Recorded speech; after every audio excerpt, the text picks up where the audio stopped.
Wolfgang Amadeus Mozart, né en 1756 et mort en 1791. Enfant prodige, compositeur inégalé, Mozart est devenu si célèbre que son nom est aujourd'hui synonyme de génie. Il n'a pourtant vécu que 35 ans. Vienne, 6 octobre 1762.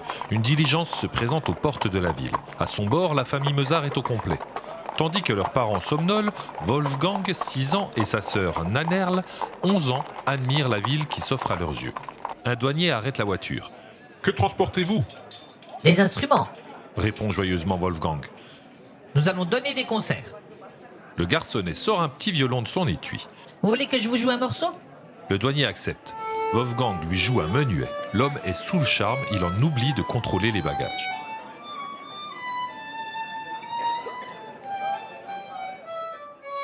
Ce séjour à Vienne est déjà le second voyage de Mozart. Éduqué par son père Léopold, Wolfgang a montré très tôt des dons extraordinaires. À 3 ans, imitant sa sœur Nannerl qui étudie le clavecin, il invente des mélodies. « Je mets ensemble les notes qui s'aiment », dit-il. Bientôt, il surpasse Nannerl au clavecin. Il compose son premier menuet à 6 ans, avant même de savoir écrire. Léopold est bien décidé à montrer ce miracle au monde. À Vienne, pendant une semaine, les enfants Mozart se produisent devant les riches familles de la ville. L'impératrice Marie-Thérèse les invite à venir jouer le 13 octobre dans son château de Schönbrunn.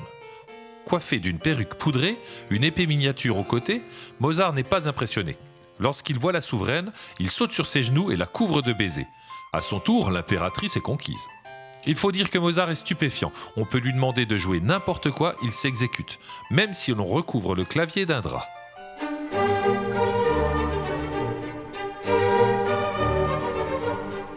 Les années suivantes, son père le fait voyager dans toute l'Europe. Puis, il le pousse à entrer au service d'un prince, comme la plupart des musiciens. Mais Mozart aime sa liberté. Il préfère mener à Vienne une vie d'artiste indépendant, au risque de ne pas manger à sa faim. En 1782, il épouse Constance Weber. Ils auront 2 garçons. Pour nourrir sa famille, Mozart organise des concerts et compose. Il touche à tous les genres, musique de chambre, musique religieuse, symphonie, opéra. Chacune de ses compositions est un miracle d'élégance et de perfection. Au fil de sa courte vie, il compose ainsi plus de 600 chefs-d'œuvre, dont 18 opéras et une sublime messe pour les morts, le Requiem. On dit de lui qu'il a porté toutes les formes musicales à un degré d'accomplissement inégalé.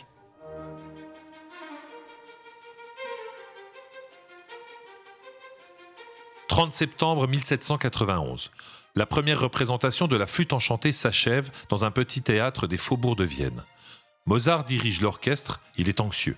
Ces dernières années, il a travaillé comme un forcené pour payer ses dettes. Surmené, il est aussi affaibli par la maladie. Quelques mois plus tôt, son ami Emmanuel Schikaneder, comédien et directeur de théâtre, lui a proposé de composer un opéra à partir d'une histoire qu'il a écrite, La flûte enchantée. Mozart en a achevé la partition il y a seulement 2 jours. Emmanuel joue l'un des rôles, celui de l'oiseleur Papageno. Il a fière allure dans son costume orné de plumes. Pendant la représentation, le public a semblé captivé. Mozart a un bon pressentiment. D'un coup de baguette, il fait taire la dernière note et ferme les yeux. Un tonnerre d'applaudissements retentit. Mozart est soulagé. Il ne le sait pas encore, mais son opéra va devenir si populaire qu'il sera joué 100 jours de suite. Hélas, Mozart meurt le 5 décembre de la même année. Aujourd'hui encore, La flûte enchantée est sans doute l'opéra le plus joué dans le monde.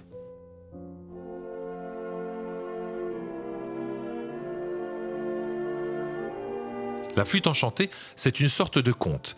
Égaré dans un pays inconnu, le prince Tamino est attaqué par un serpent géant et s'évanouit.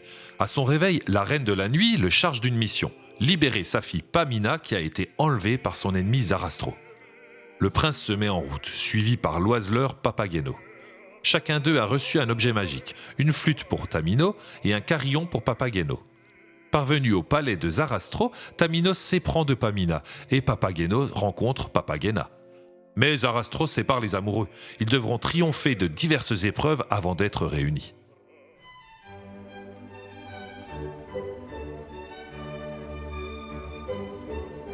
Papageno et Papagena sont des personnages comiques de la flûte enchantée. Dans le duo que nous allons écouter, ils viennent d'être réunis.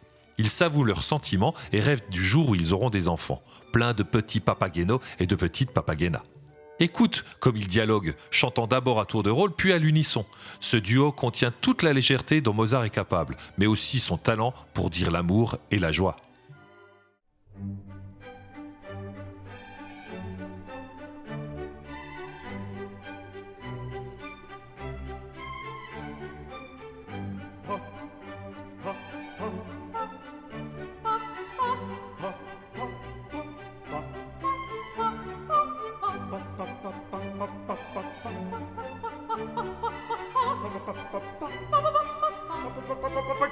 Bist du mir nun ganz gegeben? Bin ich dir ganz gegeben? Nun so sei mein Liebestaubchen, Nun so sei mein Herzenstäubchen, Herzenstäubchen, mein Liebestaubchen.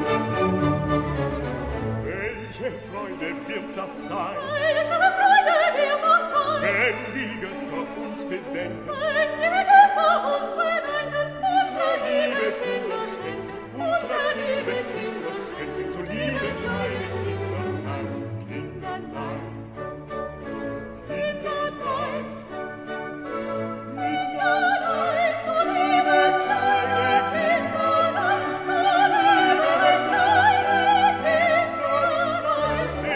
erst eine kleine Papageno, Dann eine kleine Papagena, dann wieder eine Papageno, dann wieder eine Papagena, Papageno, Papagena, Papageno, Papagena, Papageno, Papagena. Papageno. Es ist das höchste der Gefühle, Es ist das höchste der Gefühle, wenn